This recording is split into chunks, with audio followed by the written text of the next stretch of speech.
What's up, everybody? Welcome back to the channel.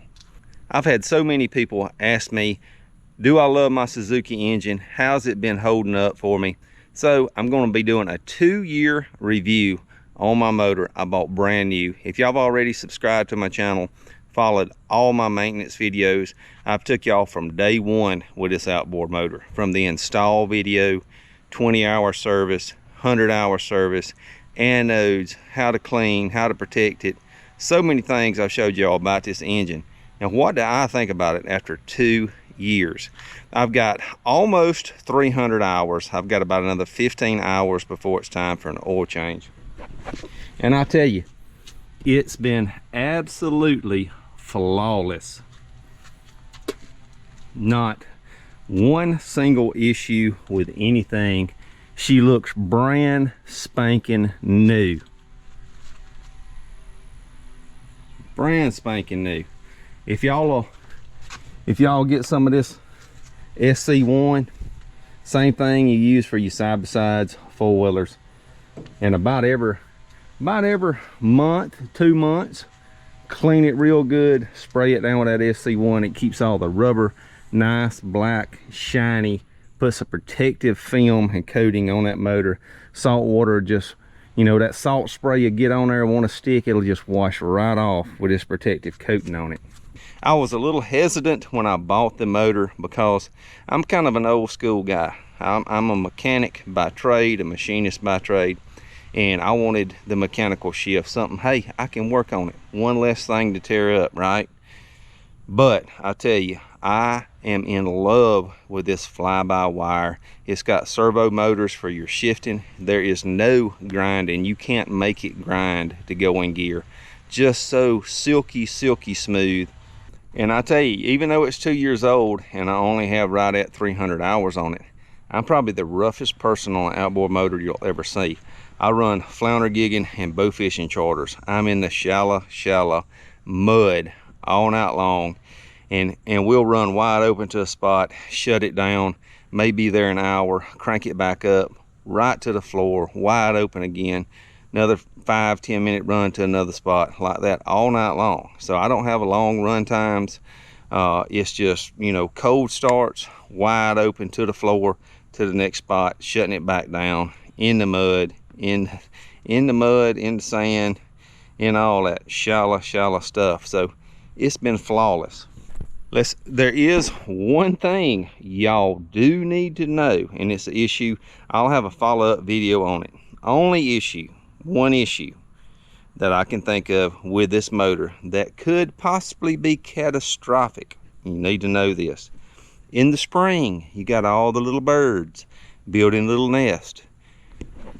Those birds will go in this vent and build a nest. Let me show you what I'm talking about. All right, those birds will come in right through there and up through here where it's flipped upside down, so that would be down in this void, which is right in this area here.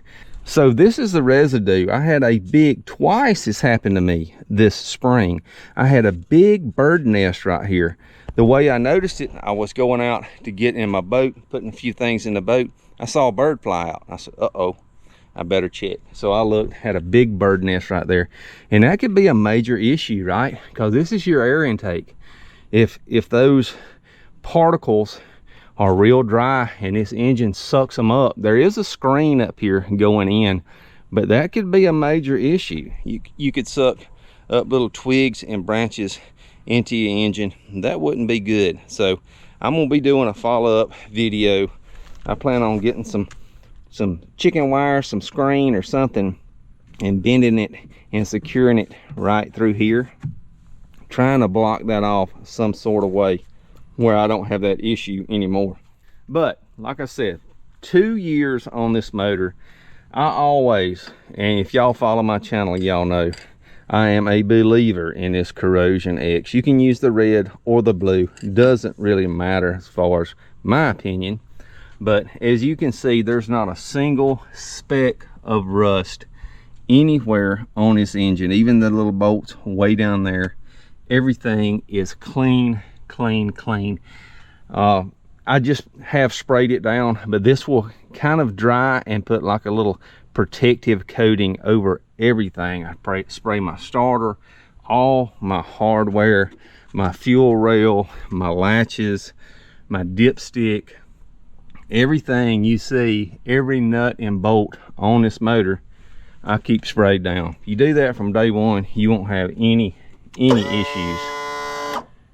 Let me show y'all something else. Like I said, I'm almost ready for my 300-hour service. So I've got like 85 hours on this oil. I want you to look how clean it is. Hopefully y'all can see that, how clean that oil is with 85 hours runtime on it. I mean, it looks brand new. It's in good shape. Clean engine. If y'all are wondering what that is a shaw wing. It helps me get up in real skinny water. I've got a video on it as well. I've got a 5-degree negative transom wedge right there, so that motor will tuck under a lot more.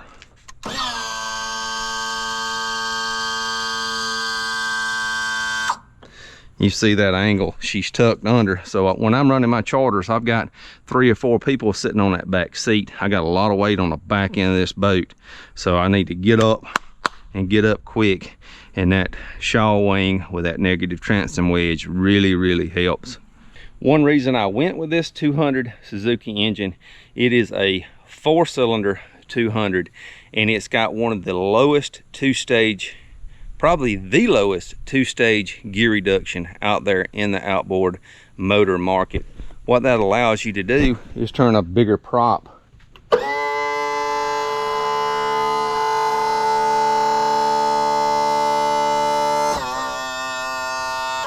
I'm running a 4-blade PowerTech prop on here. It's a 20-pitch prop, which is unheard of for a 200 outboard. Most of those guys are going to be having to run 17, 18 pitch props.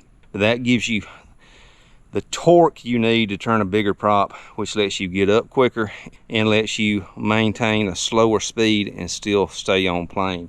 Very efficient outboard motor. Super impressed with the fuel efficiency I'm getting with this outboard motor. Couldn't be happier.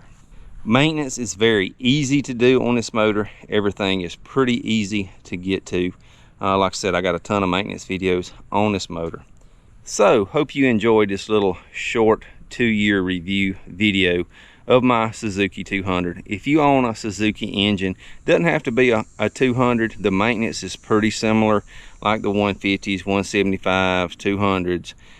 Pretty similar. I've got some really good maintenance videos. That 100-hour video is over an hour long, and I wanted to set it up for somebody that had never ever serviced an outboard motor, maybe the first time boat owner that wanted to do their maintenance. So I go step by step. I take time and show you everything you need to know. I don't rush through it, and I've also got it categorized for whatever you need to know. You can go to that section if you want. It's a good thing to refer back to on each of your 100-hour services. I also have the 20-hour break-in anode videos, poppet water pressure valve in there. Got all the maintenance videos to keep your motor running tip-top shape. Save the money. Don't take it to a dealer. Do it yourself. Save you money. So, hope y'all enjoyed the video. Like and subscribe if you hadn't already. Thank y'all. See y'all next week.